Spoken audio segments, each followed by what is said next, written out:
to The Balancing Act. Now here's your hosts, Jamie Wonko and Joe Vitale. Hello and welcome back to The Balancing Act podcast. I am Jamie Wonko and I'm here with my good friend, colleague, co-host, and lunch buddy. Lunch buddies, yes. Yes, Mr. Joe Vitale. Mr. Joe Vitale. I will not regale everyone with the story from yesterday because I am still laughing about the conversation that we had with where basically the final comment was, I'm disgusting. I'm disgusting. Yes, and it wasn't made by me. It was made by my good buddy. I own that. Yes. Today, I am manifesting wearing not only my Beach Jeep shirt because I want a Jeep very badly, but because I'm a staunch supporter of Team Summer and it snowed and I'm over it. So I want summer and warmth and ice cream and beaches, and we have a long way to go. So I'm manifesting. I'm putting it out in the universe today. It's coming. Well, we actually have a guest to join us today that I believe said just before we were talking is a San Diego girl originally. So also Team Beach. We would hope so. She did start to say like, "Oh, I love snow," and I was like, "Oh my goodness, do we have to cancel the interview?" But no, let's bring her right in. Hello to Educator Andrea. Hello, how are you? I'm doing so well. How are you guys? We are great. It is awesome to have you. I'm a fan of the content. I'm not just a stalker of what's on there. I know some stories. I know about someone maybe getting in a little bit of trouble with some pepper spray while they were traveling overseas. Yeah. So yes, I have seen all the content and I love it. We are so excited to have you with us today, and have you joining us on the Balancing Act today. Thank you. And many of my coworkers have actually sent like videos of yours because they're hysterical. And if you do not follow Andrea, we'll put her information in the description and in the comments today. Please do, first of all. And second of all, she like when we say that she has it when it comes to what it's like to teach elementary, middle school, and high school, some of the things that she posts about are spot on as 25-year middle school educators. So we'd love to hear about your journey and how you got started in education and ultimately got to be such a big voice on the platforms that you're a part of.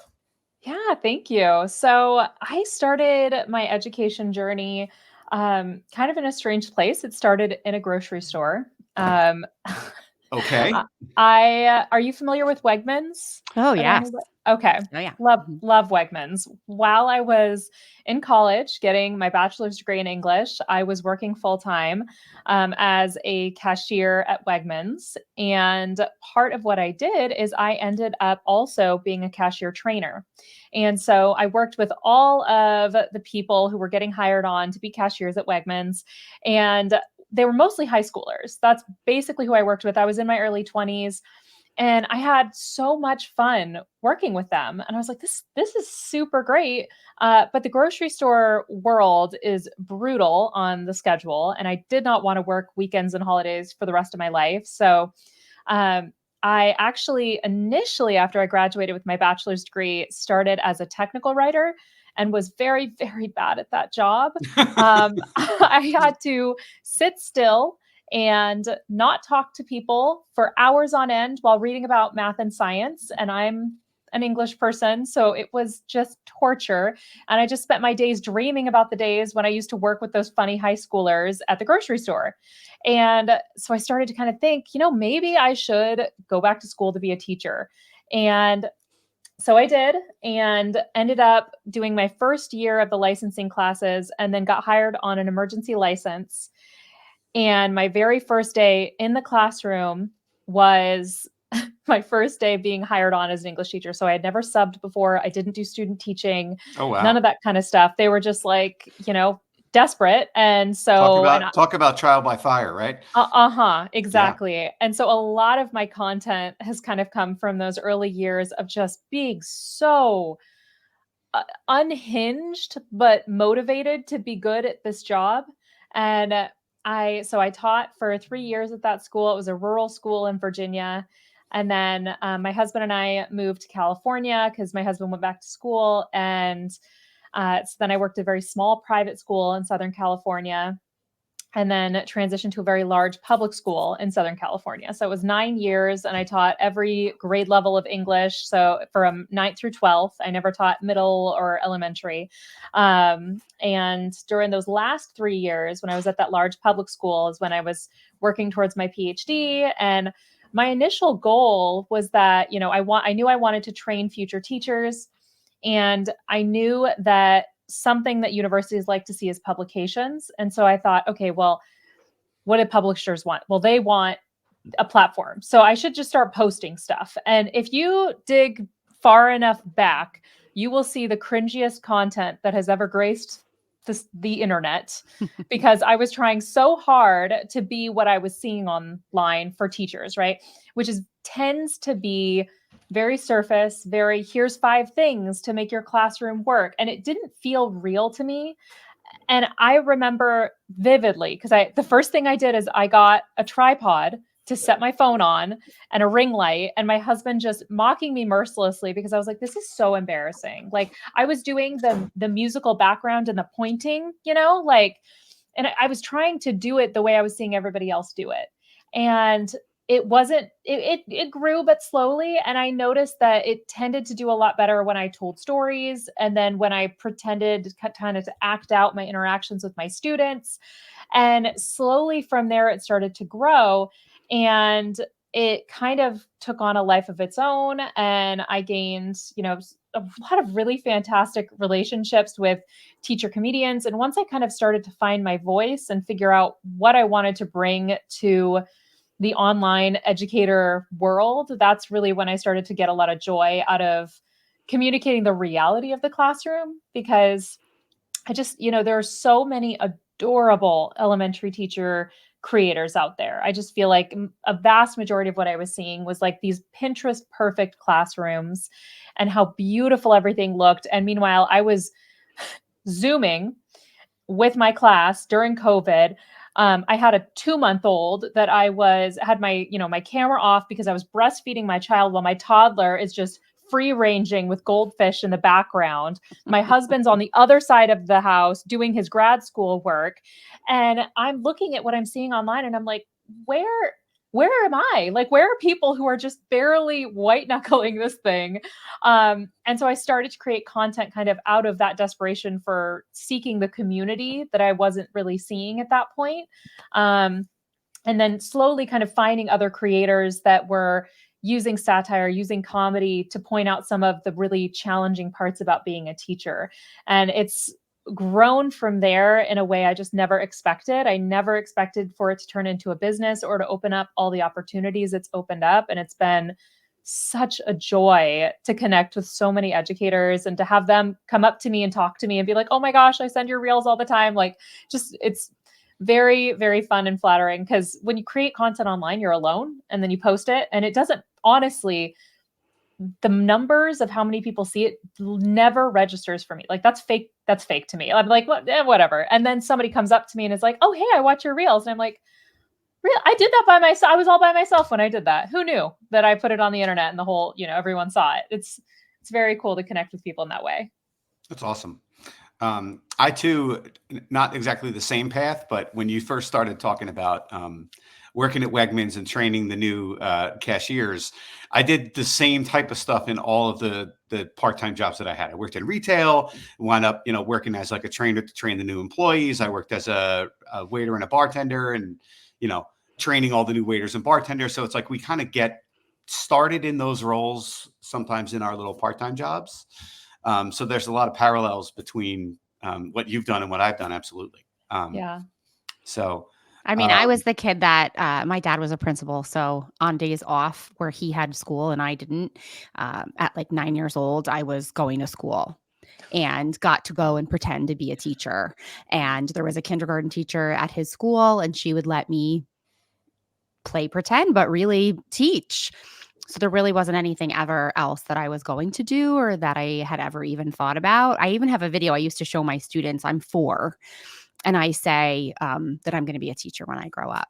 And I used to show my students that, like, it's, because sometimes we say to kids, like, you can't know what you want to do. You're so young. But sometimes you do know exactly what your path is and exactly what you're meant to do. So I used to, now it's on VHS. There's no VCRs anymore, but I should probably digitize that so I could keep showing them, because it is true. You just never know where you're going to end up and what you're going to end up doing. But sometimes you know exactly what you're going to be doing. I mean, I wanted to be a paleontologist. So my inner Ross Geller, I could have, been digging up dinosaurs like most boys, want Mhm. to dig up dinosaur bones and learn about dinosaurs. I Yeah. am not that.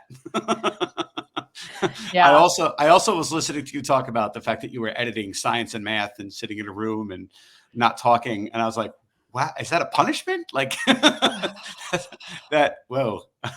It was so bad. And I think about it now because I mean, and part of it was, the fact that I went most of my life with undiagnosed ADHD. And so I was just Hmm. trying to white knuckle all of that. And very, very typical for women, how women kind of manifest ADHD and all of that kind of stuff. But I would just beat myself up. I'm like, why can't I do this? And I would sit with an engineer and he would explain a process to me, some mathy sciencey process, and he would start talking and I literally could not force my brain to listen to the words he was saying, and I couldn't figure out why. I was like, what is wrong with me? Like, why can't I do this?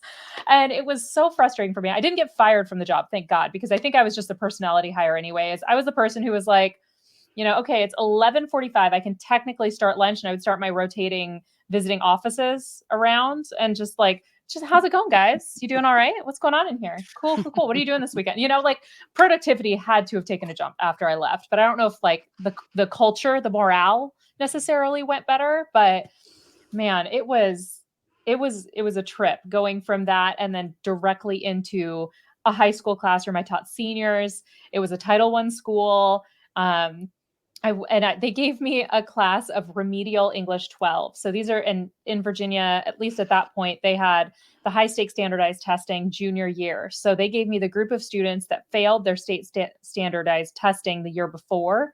So they were remedial learners. And of course, the IEP load was incredibly high. So I had all of these different IEPs that I was juggling. It was just chaotic, but I was never bored. And honestly, going from being constantly bored to never bored, I was like, this is the best job in the world. Like, this is so much fun. I get to hang out with hilarious people every day. Like, it just felt like I had discovered the secret to life because I'm like, oh, this is awesome. No one's ever going to have to make me sit and do a technical report again. It's awesome. Until I went to an IEP meeting and then I realized, oh, there's some reports, but So you were essentially Mr. Shoop from the movie Summer School. I Did you ever see that? have not seen that one. Who's Someone in? now has a homework assignment. I know. Mark Harmon, right? It was Mr. Shoop. Mark Harmon. Those are 80. Yeah. If Yeah. there is the It's good stuff. there are two things about my co-host that you need to know. Number one, she is a walking urban dictionary, meaning that if there is a bad term that somebody knows, or if there's something going on in popular culture, she knows what that term means. It's true. Sooner than it is absolutely true. It's true. Secondly, is that she is a wealth of knowledge regarding anything from the mid to late 1980s to early 90s, as well as many other things. But It's true. Nice. That movie is classic, though. In the movie, Mark Harmon is it's so good. You got to see it. He's a gym teacher, and but he's like just up for tenure. And if he does, one of the teachers that was supposed to teach summer school wins the lottery, and so in order for him to get tenure, he has to teach remedial English over the summer to all the kids who failed the test, and he doesn't know how to teach because. Forgive us, gym teachers.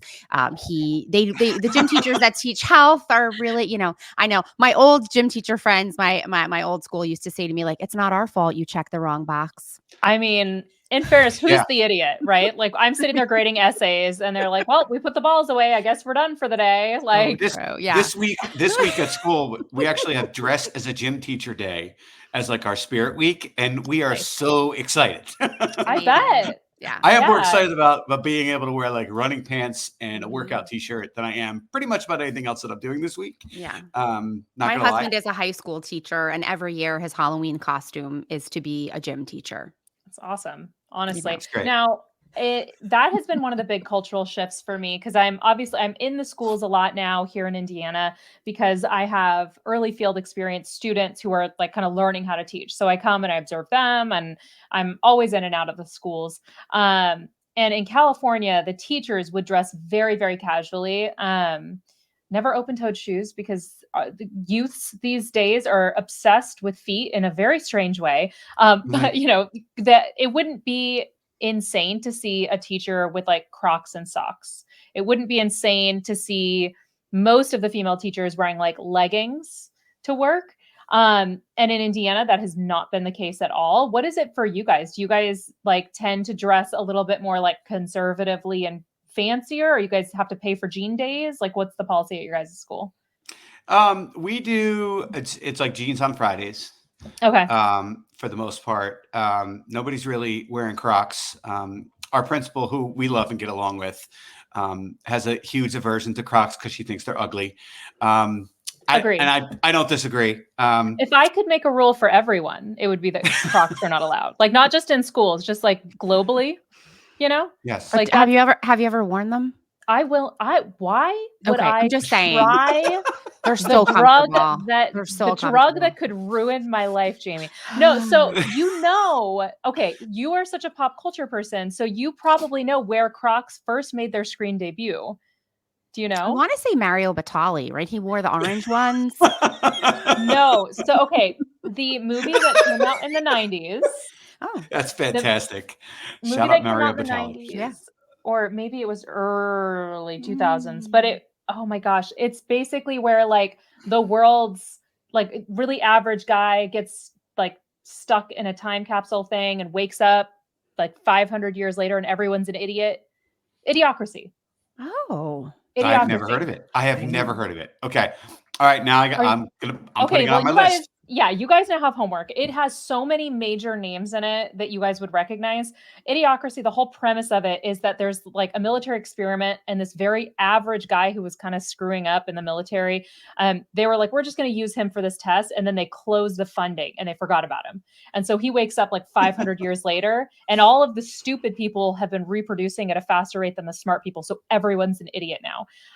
The shoes that they chose for that world were Crocs. I kid you not. Crocs had just come out on the scene, and those were the shoes. If you go and watch Idiocracy, those are the shoes they're all wearing because they're so stupid looking. So there are Croc winter boots. They're like literally they're for winter, and I have put them on the screen like when I start the school year, and I say, if you ever wear these to school, I will immediately write you up and send you to the office, because I have winter Crocs. It's a fashion crime. It is a fashion crime. Fuzzy? What do they look like? No, they look like snow boots, but they're now I will send you a picture of them so you can see what they are. They also have Croots, which are Croc boots, and those are real. They're like Croc cowboy boots. Do they have holes? Ew. My winter Crocs are fur lined, not real fur, faux fur. Don't worry about that. But they are so great. So we're both parents to tweens and teens, and so I'm in what I call my chauffeur era right now. Oh yes. Yeah. So unpaid it's like Uber driver. one phase, replaces another, and so now it's in and out and in and out and in and out and in and out and in and out. And so my Crocs are really, I have to say, like, I'm not getting out of the car and no one is seeing me, but they are really great to leave in the garage and just as you go in and out of the car. But yeah, I have to say they're more comfortable than I would have ever imagined. Yeah. See, Yeah, and I know it's a big hump to get over. I do hate them so much, but I am a diehard Uggs person. So I don't know that I really have a hill to stand on with it, because I know everyone else thinks Uggs are ugly, but I love them so much. Like my husband, one of our first gifts that my husband gave me when we were dating was a pair of name brand Uggs, not like the off brand stuff, like name brand Uggs when we were dating. And I just had to throw them away 15 years later now because like the sole started to come off of them. But I had them for like 15 years. Like they have staying power. They call them fugs, fake Uggs, fugs. Yes, I can't do anything Ugg related due to my aversion for Tom Brady, because Tom Brady is sponsored by Uggs, and I'm a Oh, Who long knew? time suffering Jets fan. So oh, it's one I'm of so my few sorry. allegiances. Yeah. It's very, very strong feelings. So, Andrea, you left public education and then you're now teaching at or you're what do they call your role exactly at the college where you are? So I'm an assistant professor of Mhm. education. So technically, assistant professor of teaching and learning, which I hate that title because when I told someone, they're like, "What do you do?" And I was like, "Oh, I'm in teaching and learning." And they're like, "What is isn't that everyone who's a professor? Aren't they Yeah. all doing the teaching and the learning of the students?" And I'm like, "Yes, but like my PhD is in curriculum and instruction, so I work with future teachers." So, Okay. my main group right now is a bunch of future secondary teachers. So, the class I teach is middle school instructional strategies. So, for the first half of the semester, they're in class with me. We talk about different lesson planning things and resources and AI tools they can use. And then the second half of the semester, they have 6 weeks where they're in the field with a teacher and they have to teach a unit. And then they have this huge report they have to do for the state that is an absolute drag. And I hate that we have to do it. It's such a waste of time. And then we're back in class for another 3 weeks or so. So it's kind of in and out of the actual classroom, which is great because it breaks my heart to not be with high schoolers or middle schoolers because they are just the chaos that I love. So yeah, now I'm technically an assistant professor at Indiana State. Okay. So go ahead, James. I Sorry. was just going to say, is the 6 weeks once a week that they would go? Do they go full day? So the policy is they have to be there for 2 hours at a time, and it has Okay. to be at least 3 days a week. Hmm. So it's gonna be a total of 30 hours by the time we're done with it. And they have to be there for the same 2 hours. They're seeing the same group of kids each time they go. If they don't have, because I see them while they're in the like, with me, I see them Monday, Wednesday, Friday morning. So they're going during that same 2-hour block that they would be with me. Okay. And if they don't have a Tuesday, Thursday class, then we encourage that they're there 5 days a week because obviously that's a lot better, a lot more exposure, all of that. It's kind of an early way to get them in the classroom before they get to student teaching. So they're Hmm. hopefully feeling a little more prepared, a little less anxious about taking over a class when they finish their student teaching. So they actually do it for like the 6 weeks with me in the 300 level class for middle school. They do it again, the 400 level class for high school, and then they have their student teaching semester. So they will have already Okay. had about 12 weeks in a classroom before they take over as a student teacher. Okay. So that's similar to what our requirements are here. Yeah, they Okay. do like their junior professional, which is normally Mm. done during their junior year in college, and then the senior student teaching, which is similar to what happens in most states. Yeah. I think it's also interesting, your path that has led you to, now teaching at a university, and your kids are also on the other end of the spectrum of Jamie and myself. You have younger children at home, and you're a content creator, and you're soon to be a podcaster Yes. with a new podcast that's coming out. We'll get into that in a second. But how do you? I mean, we talk again, not to be cliche with the name of our podcast being the Balancing Act, but how do you balance all of that with the needs of being a mom and a content creator and a podcaster and a professor, assistant professor in all those roles, wearing that many hats? So I think one of the contributing factors for me was my ability to compartmentalize and my ability to kind of say enough is enough when it comes to certain things in the classroom because we know that teaching and education is one of those things you can pour into endlessly and still feel like you could pour in more. There you have to know kind of what you have to give and give that and not push yourself to the point of exhaustion where you burn out. And I think that freely comes with experience and time is figuring out where that balance is and where you can get to a point where you're making sure you're meeting all your students' needs, but you're not doing so in a way that's unsustainable. And you're utilizing all of the resources you possibly can. I mean, I remember my first year, I thought I had to make everything for myself. I felt like if I asked for help, everyone was going to judge me and people were going to think I was incompetent. and sometimes they'd be right. Like I was not batting 1,000 that first year, but I wish And who is, right? oh, And right, yeah. 100%. I wish that I had been better about relying on my colleagues. And that's something I noticed with my research as well, is those who had kind of a support system of colleagues around them, who utilized those resources, who actually used their professional learning community for what it's used for.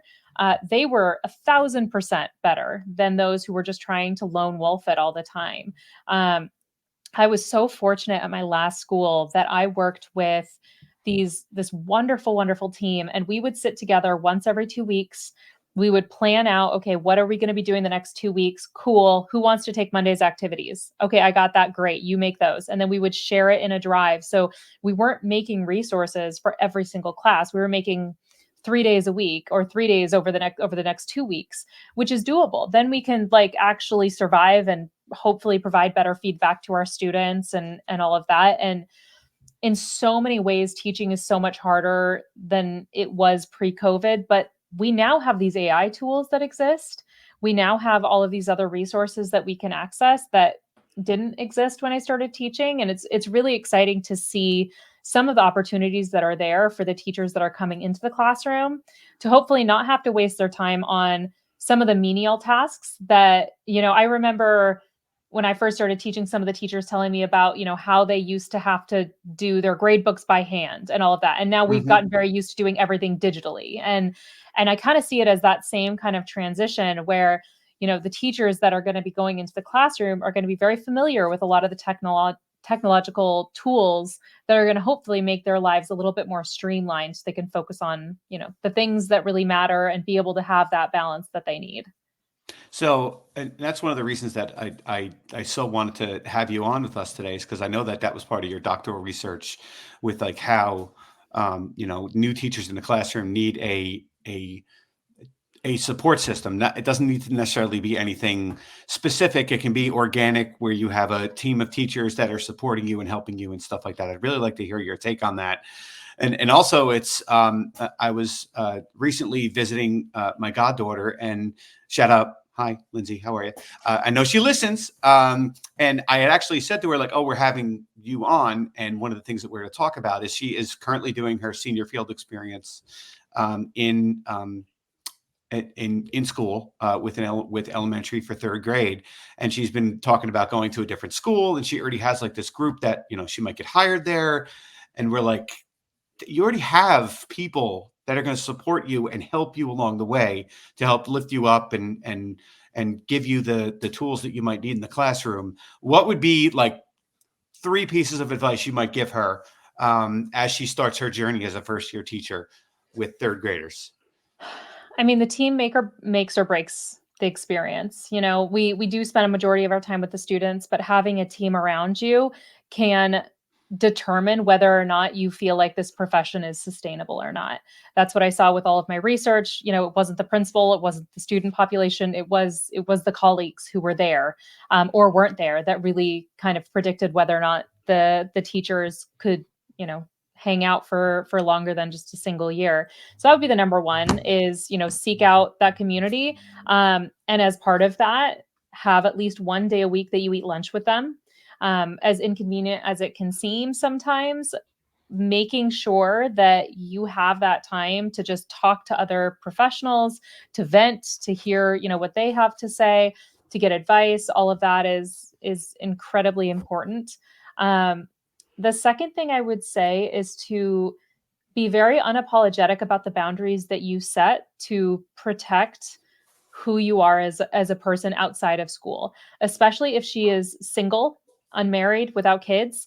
That tends to be that group tends to be the group of people that get asked for all of those unpaid additional duties, those adjunct duties that because they're like, oh, well, you don't have kids, therefore you could do XYZ. Your life and who you are is every bit as important, as valid as other people who have, 5 kids at home. Yes, there's different responsibilities there, but you should not apologize for saying like, oh, actually, like I am going to play tennis and I fulfilled my obligations at work. I'm not going to go and take tickets to the basketball game or fill in the blank, whatever, unpaid duty it is. So I think that's another really important one, is be very clear with your boundaries. And the third one would be, if you find yourself in a situation where you feel like the team is not there, that the school culture is just not what it should be, before leaving the profession, try a new school. Mm. I know so many teachers that have messaged me and said, man, my first school did not have the culture I was hoping for, but when I changed, it completely shifted my perspective on teaching. That, I mean, could completely change everything about your working life. And admin can make or break a school culture for sure. So if you just can't stand the admin because they're micromanaging and you feel like they are, not supporting you, then go to a different school. Find a school where you have a team, where you feel supported, where you have an admin that you can go to and be like, hey, I'm struggling with this situation in my classroom. Because I've had that at most of my schools where I really felt like I connected really well with admin, and it made it so easy and not nerve-wracking at all when they came to observe me. I'm like, hey, look at you, you're here. Good for you. Let's have fun. Like, just it makes it so much less stressful, as opposed to feeling like it's a gotcha thing where like you're showing up and all of a sudden now, oh my gosh, I'm so stressed because I'm afraid that you're just looking for things to catch me on, So that would probably be the three I'd advise. What's interesting about your second piece of advice is that no one gave it to us. So we are the, older generation of teachers who were not taught boundaries. And now there's a growing resentment for people within our age group of the new younger teachers who say no to everything, Mhm. because we lived the first 10 years plus of our teaching career doing everything. And Mhm. now that we're, a little bit older in the profession, we've kind of turned and said, well, it's your turn. But they're coming in very much with a strong sense of like, nope, I'm not doing that. And so there is a bit of a divide, and for a while it was that. And then it was also, when I first started teaching, everyone was much, much older than me. If I was 22 when I started teaching, and everybody was somewhere in their 50s, 60s, getting ready to retire, there was this huge age difference.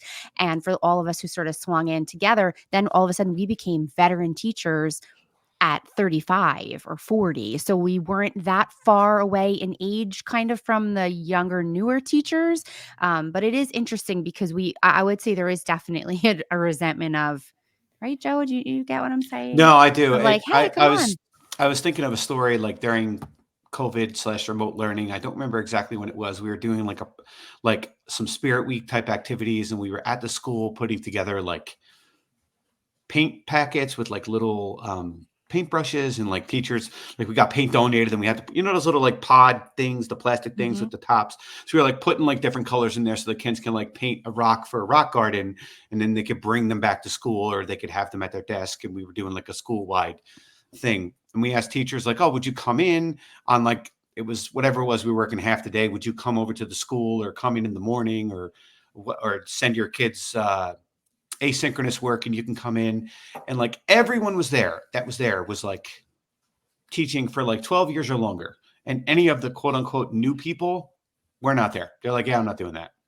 Yeah. And that to me was like, okay, like I want to be there. I want to be there to do this. I want to be there because like you want to, meet kids where they are and give them a different opportunity for learning or expression. But like I was just so taken aback. I even texted my boss, who at the time was at a meeting, and I was like, look, I said, not for nothing, but like all of us that are here, we're all the old heads that are here right now. There's no like younger people that are here. Like why? Maybe some of them should be asked to like step up and do those kind of things. But I also understand completely where you're coming from, as being a person who has stretched themselves too thin Right. and been pulled in 1,000 different directions, where, I do a horrible job of setting boundaries for Right. myself. I mean, had we been taught that, we would have said no, and we all would say no, and everybody would be in the same place, rather than some of us Yeah. pulling our hair out trying to figure out how to do everything.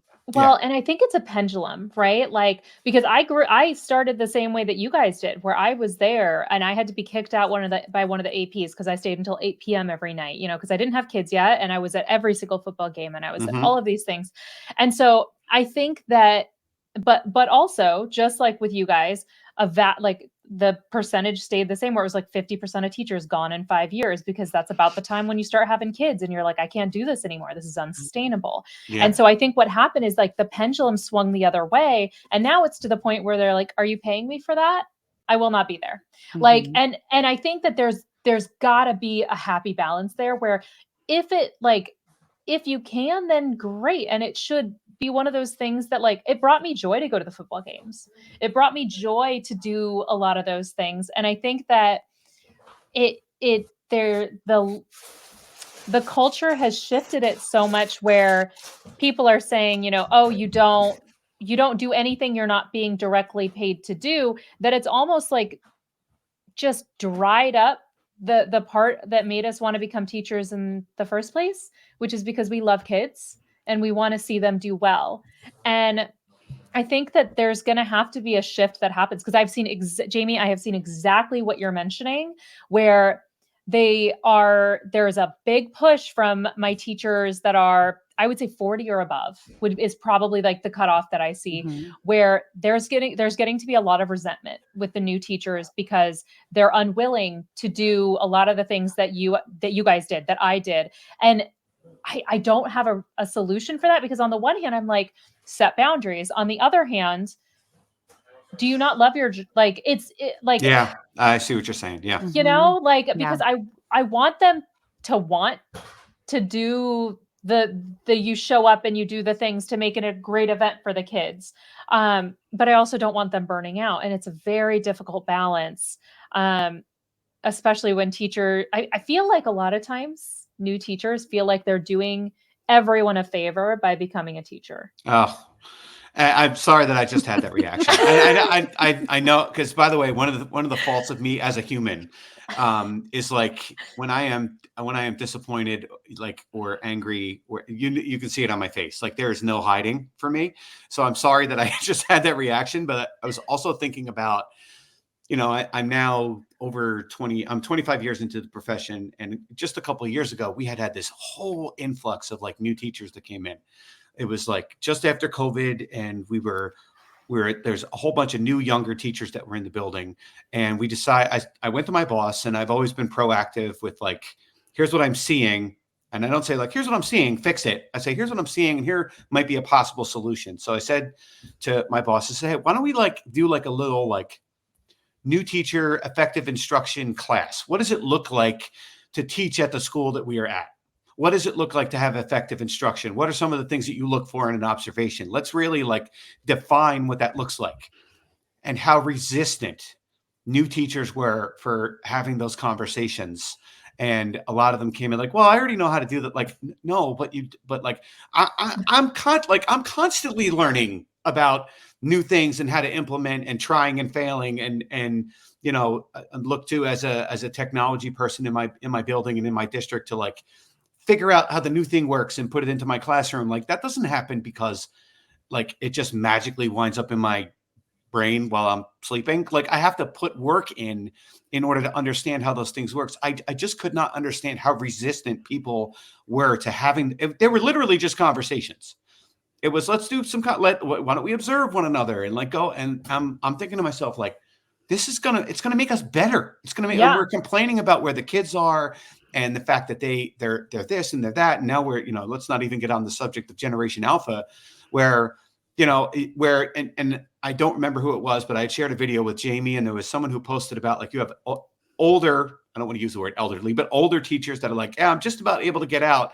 I'm getting the hell out of here because I cannot handle this new group of kids.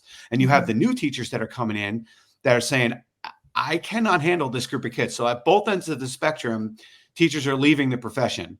And at the same time, I look at my goddaughter who's about to graduate from college, and I'm like, well, she might be the best suited to teach this new generation, because she's also close enough in the gap to be able to deal with this group, to be able to know what artificial intelligence can do and how to leverage it both in the classroom and teach them how to use it as an assistant, not a replacement. And like all those things that like circle in my mind, but and I'm sorry to kind of, go off on a tangent, but it's just so important to me that, any new teacher that's out there that's listening to this podcast is going to come away with like, there is never a time where you have to stop developing yourself, or where you can. Because I consider us like sharks, right? Sharks stop moving, they die. I think about that as our profession. Like, we have to keep learning, or eventually we just get outpaced by what's happening in the classroom, and we're not going to reach the kids where they are. Yeah. And I always notice too, that's a school culture thing. That's one of the reasons why doing professional development terrifies me, because teachers tend to be the absolute worst. Oh, worst. the worst. There's my, Oh my God. Here's John there's my- Ralphio. Oh! She got me turned on to Community when I had surgery on It's my Parks jaw. and Recreation. It's God Parks. damn it, I did it again. I know it's Parks and Rec, and I still said Community. I know, it's okay. So, oh my God, like, I absolutely, So just this week, we're like, it's the best day of the year. Best day of the year. We're all So over good. it. I'm sorry. no, it's awesome. When I moved to Indiana, that's where I feel like I was moving to, is to Yes. just Parks and Rec Pawnee. world. It's Pawnee, Pawnee. Indiana, which, it's not far off from that. There is a little more meth in my town than in Pawnee, I think. But Is there a little Sebastian? well, unfortunately not. However, let me tell you, they're creating an e-learning day on April 7th, I think, because we are like somehow like in a very good spot for seeing the solar eclipse. And they're Oh. expecting so many people in Terre Haute that they're like literally doing e-learning days for 2 days. That's okay. There you go. Yep. That's yep. interesting. So if you want to Oh. see the solar eclipse, come on down. We've got fried pork tenderloin, and That the sun will be blocked out. That's amazing. It's good stuff. I mean, again, San Diego to Virginia to now Terre Haute, Indiana. Yes. Amazing stuff. I'm Yeah. sorry, you were saying, and then we went off on our. I'm Parks so and Rec ADHD. tangent. I forgot what I was saying. Like, where were we? We I were on the youths, Yes, and the youths. Gen Alpha and all of that. Yeah. It is going to be fascinating to see what happens with this new generation coming in, and as like with professional development and continuous improvement and stuff. I always notice that the culture of the school is You were mentioning how you don't like doing professional development. It just popped into my head. I'm sorry to interrupt, but I wanted to. That's what we were talking about. Sorry. Yeah, because I remember sitting there and the older teachers had such a piss poor attitude about professional development. They were so miserable and so just sour about everything we were sitting and learning. And some of the stuff I'm sure they'd heard 1,000 times, but it was the first time I was hearing it. I needed to hear some of those things. I needed to learn some of those things. But I ended up kind of being like, yeah, screw this professional development, even though I needed it, And I think that's something, as more seasoned teachers are kind of bringing in the new staff, is being really cognizant of trying to have a positive attitude and more of a mentorship kind of vibe there. But it's hard when everyone's tired, like it's so hard when you'd rather be grading, you'd rather be setting up your room. And then you have some university professor who hasn't been in the classroom for 25 years come and sit and tell you about an AI tool or a tech tool that you've been using for the past couple of years. Like, it is hard to maintain a positive attitude with that. Especially when you find out that their speaking fee was like half your salary, like, right. I know. We have, there's some of that going on in our district now that we look at and we're like, whoa, that's a lot of money. Oh, good. Have them call me. I'll come. Yeah. No, it is insane, because I vividly remember there was one time at my first school where they brought in somebody to do some really unhelpful professional development. And even as a first year teacher, I remember thinking, this is unhelpful. And I found out that they were paying this woman $50,000 to come twice. Oh. And it was more than I was making as a first year teacher. And I'm like, this is what you guys are paying. It is hard. Like, I do want to acknowledge, and empathize, because it's hard to maintain a positive attitude with that stuff. But I do feel like usually at those, there's at least one little tidbit that we can pull out that might be helpful, or a good reminder for us, or we can sit and just do our planning quietly at our, at our seats, which is what I would sometimes do. So I don't want to shift gears or change the subject, but we want to be. But he will. But he will. But I want to be. God damn it! I want to be mindful of your time, and I do know that you have a new podcast that I am also very excited about as a fan of yours. Love to hear about what your concept is. What are some of the things you're going to be talking about? What's the name of it? How can we find it? All that usual stuff. Yeah, so it's called Those Who Can't Do, and it's kind of a twist on that whole Those Who Can't Do teach. So it is a podcast that is 100% devoted to kind of the same line as what all of my content is, which is like a comedic take on how we support teachers. I'm going to be interviewing people, so I'm always going to have a guest on, and I'm going to be interviewing them about, some of their funniest teacher experiences, some of their, really hard moments as educators.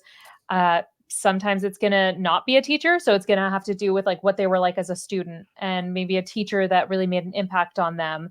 And the goal is to bring in people from all walks of life. So we've got a couple of politicians we've talked to that are, open to coming on. I've got comedians that are coming on, that are all kind of just involved in different ways in the education world. My goal is to make it very nonpartisan, because I feel like education should be a place where both sides of the aisle should agree. Like, I know that's not how it is, but it should be. And so that is one of my goals, is to bring in people from both sides of the aisle, all walks of life, to celebrate teachers and to make teachers laugh. And, hopefully it also has a broader appeal to non-teachers as well. But my goal audience is educators who just need a laugh and need to hear from people who just get it. So it's going to be available in March 2024. We're very excited. I'm going to be starting to record very shortly here. And we've got some really, really fun people lined up. That's awesome. Yeah. We will for sure be listening. Thank you. And we really, again, I cannot thank you enough for being willing to join us today on the Balancing Act. We invite you to follow Educator at Educator_Andrea on everything, pretty much everything. I mean, so I will everything? say I am on everything. You can, if you just type in Educator Andrea, I pretty much pop up now on TikTok or Instagram. The underscore is only on Instagram because Educator Andrea together was already taken. Okay. So on TikTok, it's just Educator Andrea without the underscore, but I'm sure you'd find me probably on whatever. If you just search Educator Andrea, now it'll pop up. Yes. But again, we want to say thank you to you for joining us today. And being a part of the Balancing Act. And I really appreciate the advice that you gave to, any new teacher out there that's listening. I invite you to, really take that to heart and be willing to put those things into practice. Make sure you're expanding yourself in your profession, stuff like that. I think that would be great.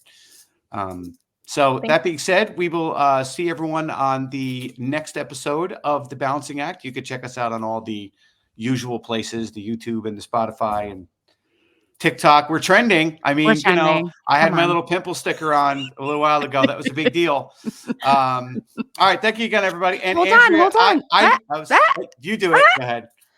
You can tell it's midday. How many cups of coffee have you had today, Joe? Too many. Too many. Yeah. Usually in the evening, you're like a little slower, a little lower. And this is a lot. I like it. But I know it's the snow. It's making me a little stir crazy for sure. Well, we always end with how much we appreciate our listeners. Joe, I appreciate you. Andrea, we both appreciate you so much. I appreciate you, Jamie. Thanks, Joe. See you soon. Thanks, everybody. Thank you.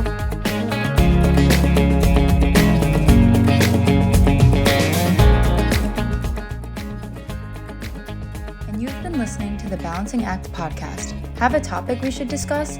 Drop us a line at thebalancingactpod@gmail.com.